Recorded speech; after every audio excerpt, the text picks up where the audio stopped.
حسنت جميع الصالحين صلى الله عليه وسلم. বিসমিল্লাহিররহমানিররহিম। সুপ্রিয় মুসলিমরা, অত্র মসজিদের সভাপতি, সাধারণ সম্পাদক, কার্যনির্বাহী কমিটির সকল সদস্যবৃন্দ, মসজিদের খতিব সাহেব, ইমাম সাহেব, মুয়াজ্জিন সাহেব সহ উপস্থিত সকলকে আসসালামু আলাইকুম ওয়া রাহমাতুল্লাহ।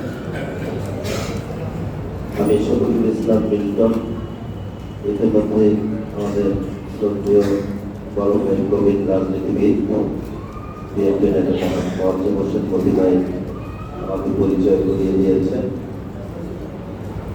আমি আপনাদের কাছে প্রথমেই দুঃখ প্রকাশ করছি, ক্ষমা চেয়ে নিচ্ছি আমি 2 মিনিট সময় নষ্ট করার জন্য। মূলত আজকে এখানে আমরা উপস্থিত হয়েছি গত 21 তারিখে উত্তরার প্রশিক্ষণ বিমান দুর্ঘটনা বিধ্বস্ত হয়ে মাইলস্টোন স্কুলে যেটি বিধ্বস্ত হয়েছিল, সেই বিধ্বস্তের কারণে আমাদের মধ্যে অনেক ছাত্রছাত্রী, শিক্ষক শিক্ষিকা, কর্মচারীরা সেদিন শাহাদাত বরণ করেছেন। অধিকাংশ অনেক বাচ্চারা, শিক্ষকরা, কর্মচারীরা এখনো বিভিন্ন মেডিকেলে, হসপিটালে তারা মৃত্যুর সাথে পাঞ্জা লড়ছেন। আমরা তাদের দ্রুত সুস্থতা কামনা করি, রব্বুল আলামিনের কাছে দোয়া চাইব। সারা বাংলাদেশের শোক, সেই শোকের কারণে আমরা একটা রাজনৈতিক দলের কর্মী হিসেবে আমাদের কিছু কর্মসূচি হাতে নেওয়া ছিল।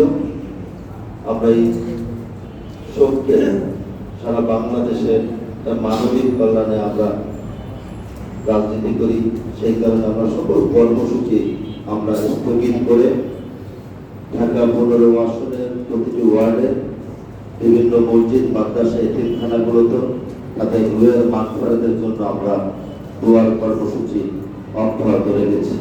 সেই কারণে আজকে আপনাদের মসজিদে এসেছি, আপনাদের সাথে নামাজ আদায় করলাম।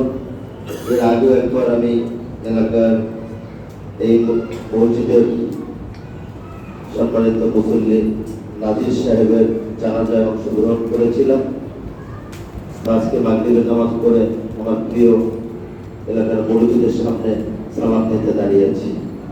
আমার বিশেষ কোনো বক্তব্য নেই, যেহেতু আমি দলের আমার নেতা যিনি সরাসরি জনাব তারেক রহমান, ঢাকা 15 আসনে উনি আমাকে এখানে কাজ এবং আগামী দিনে জাতীয় সংসদ নির্বাচনে উনি আমাকে মনোনীত করেছেন আপনাদের সাথে কাজ করার জন্য।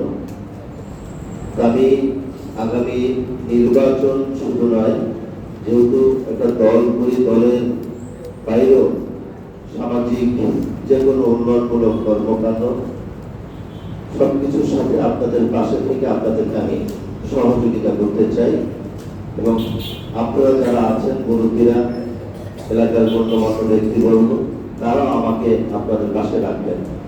আমি আপনাদের সন্তানের মতো আগামী দিনগুলোতে আমরা যাতে একটা সুন্দর ভালো রাষ্ট্র ব্যবস্থা করতে পারি, সেদিকে সবাই যদি আমরা চেষ্টা করি, অবশ্যই আমরা সেটাকে সফলভাবে কামিয়াব হতে পারব। আমি রাজনৈতিক কোনো কথা বলতে চাই না, তারপরেও দীর্ঘ 40টা বছর এই দলের সাথে আমি সম্পৃক্ত আছি। 40 বছর বাংলাদেশ জাতীয়তাবাদী দল করি। 40 বছরের মধ্যে জীবন থেকে 17টি বছর কেটে গেছে একটা আলাদা ভিন্ন একটা কি বলবো এটাকে ভিন্ন ভাবে চলে গেছে, যেখানে প্রকাশ্যে হাঁটাচলা করা যেত না, যেখানে কোনো ধর্মীয় অনুষ্ঠান ইমান আকীদা সহ বিভিন্ন কারণে আমরা বাধাগ্রস্ত ছিলাম। জুম্মার নামাজ পড়তাম এক এলাকা থেকে আর এক এলাকায়, এটার একটা মাত্র কারণ ফ্যাসিজম, ভিন্ন মতকে পছন্দ করতো না। আমরা আপনাদের কথা বলতাম, জনগণের কথা বলতাম, যে তিনবার ভোট দিতে পারেনি, ভোট দিব সকাল 8টায় লাইন ধরে, সেই ভোট হয়ে যায় তার আগের দিন রাত্রে, মাগরিবের পরে সাড়ে পরে গভীর রাতে। এই কথাগুলোই কিন্তু আমরা রাস্তায় বলেছি যে আমার ভোটটা আমাকে দিতে দাও। সেই কারণে আমাদের উপরে কি জুলুম, অত্যাচার, নির্যাতন আমরা নিজের সকল অবগত আছি। যাই হোক, 24-এর গণঅভ্যুত্থানে জালিমের পতন হয়েছে। তা আমরা যারা বিএনপি করি, আমরা আপনাদের কাছে আশ্বস্ত করতে চাই, আমরা একটা রাজনৈতিক দলের কর্মী। আমাদের নেতা জনাব তারেক রহমান বলেছে, তোমরা বিভিন্ন মসজিদ মাদ্রাসায় সামাজিক কাজে গিয়ে এই কথাগুলো গুরুত্ব থেকে বলবা। আমরা বাংলাদেশে আর কোনো জালিম পয়দা করতে চাই না।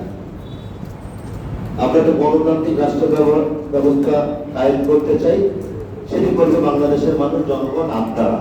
আগামী নির্বাচনে আপনাদের পছন্দের প্রার্থীকে ভোট দিবেন, যেটা দীর্ঘ 15 বছর আপনারা করতে পারেন। এই আপনাদের কাছে আমি দোয়া চাই।